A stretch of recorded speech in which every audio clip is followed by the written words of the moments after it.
Good evening, everyone. Tonight is the 13th of Elul, my Jewish birthday. Thank you for being here to celebrate my becoming a Bas Mitzvah. The Zohar teaches that a person receives a neshama, godly soul, in stages. I received the first part of my neshama when I was born 12 years ago. The second part I received a few short hours after my birth when I was given the name Golda in honor of my great-grandmother, Babi Goldie Kotlarski, who was an exceptional and compassionate Jewish woman. And tonight, as I become a Bas Mitzvah, my neshama reaches its most important stage. It is at this time that I am given the spiritual tool I need to do mitzvahs and fulfill God's expectations of me as a Jewish woman.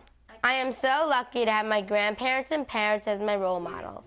I have learned and continue to learn so much from them. My great-grandparents, Babi Shula and Zaidi Zalman Kazin, who directed the Chabad Tzemach Tzedek Shul and Center for Russian Jews in Cleveland, Ohio for over 50 years. My grandparents, Babi Rivka and Zaidi Moshe Kotlarski, who are always there for me and provide me with home away from home.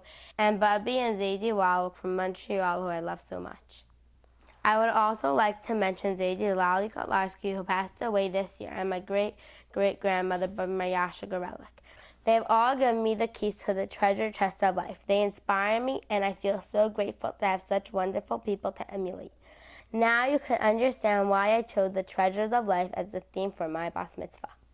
In addition to their unconditional love and support, my parents have given me the gift of education.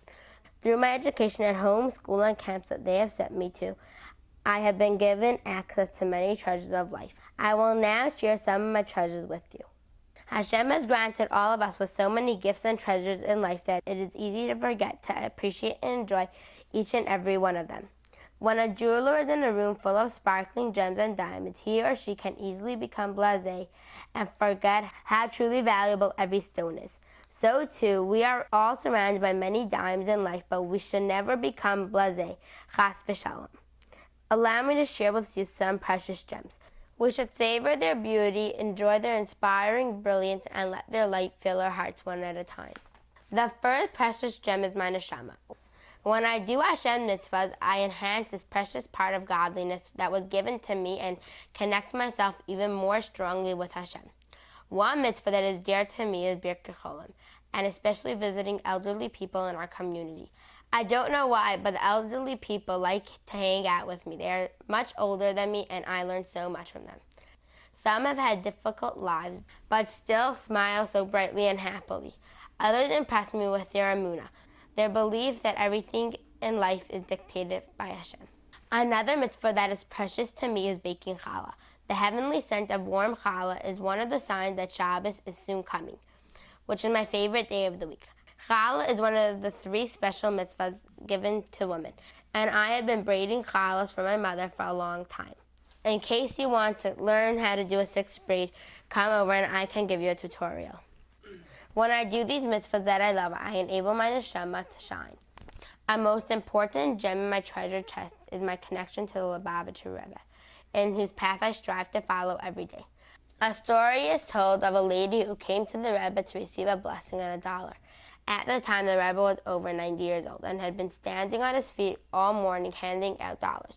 She asked him, "Rebbe, how do you have the energy to stand here all day giving out dollars? I am much younger than you, and I can't imagine having the strength to do what you are doing. How do you do this every week?" The Rebbe replied with a gentle smile, "When you are counting diamonds, you don't get tired." You see, to the Rebbe, every Jew was a precious gem. This is a lifelong lesson of Ahavas Yisrael that I try to emulate every day. In honor of my becoming a Bas Mitzvah, I chose to memorize and learn the chapter in Tanya which focuses on the mitzvah of Ahavas Yisrael, chapter 32, Lamed Beis, which, by the way, in Hebrew is a word for heart, lev, symbolizing love, the perfect chapter to discuss loving your fellow Jew. To love another Jew as yourself is to love the godly soul of the other Jew and to recognize that all our souls come from one source, God. In 1995, my parents moved to the 5 towns as emissaries, shluchim, of the Lubavitcher Rebbe to establish the Chabad Center. Growing up as a daughter of shluchim in the 5 towns, it seems normal to have 30 guests at our home on Friday night, to babysit for free, and to bake challah for dozens of people on Erev Shabbos. This is my life as a shlucha, and to be honest, I wouldn't want it any other way. As I look once again into my treasure chest, there is a whole collection of gems of various shapes and colors. These gems represent the treasure of friendship. My friends are like brightly colored gems that come in different colors, shapes, and sizes, and add so much sparkle to my life. I have been fortunate to develop friendships with people from many walks of life. Baruch Hashem, I've collected a dazzling array of friends, starting from my elementary days at TAG here in the Five Counts, then Bay Swiftco in Crown Heights, Brooklyn, summer camp in Michigan, winter camp in Arizona, and the annual convention in Brooklyn of all the junior shluchos from around the world. To all my friends who are here tonight, thanks for being here for me. And to my friends who could not be here tonight because they live in places like Panama, Paris, or Guatemala, I know you are here in spirit and I treasure your friendship. I save my finest gem for last, my family. My family is so precious to me. Baruch Hashem, Bli Ayin Hara. I have a very big extended family, and we are close to all our cousins, first, second, and even third. My relatives are emissaries and live all over the world in every continent. When we are together, it makes me so happy. They bring so much love, fun, and excitement to my life. My brothers are a part of who I am. When my brother Levi passed away, I felt like I lost a piece of me, and I will keep him in my heart forever until we meet again when Mashiach comes. Just like pearls are cultured by the irritation of sand inside an oyster, my appreciation for my family grew as we experienced this difficult time together, and I feel closer and more love for them now than ever before. There are many treasures in this world. It is our responsibility to learn to distinguish between the genuine gems in life and what just had a lot of flash and shine, but upon closer look, it is actually a poor imitation of a genuine treasure. With the Torah as my guide, and following the examples of my parents and grandparents, I hope I will always be able to recognize and focus on what is truly valuable. Thank you for allowing me to share my personal treasure chest of gems with you. I hope I have inspired you to look inside your home, your heart, and your life to discover the treasures within you. Thank you and enjoy the rest of the evening.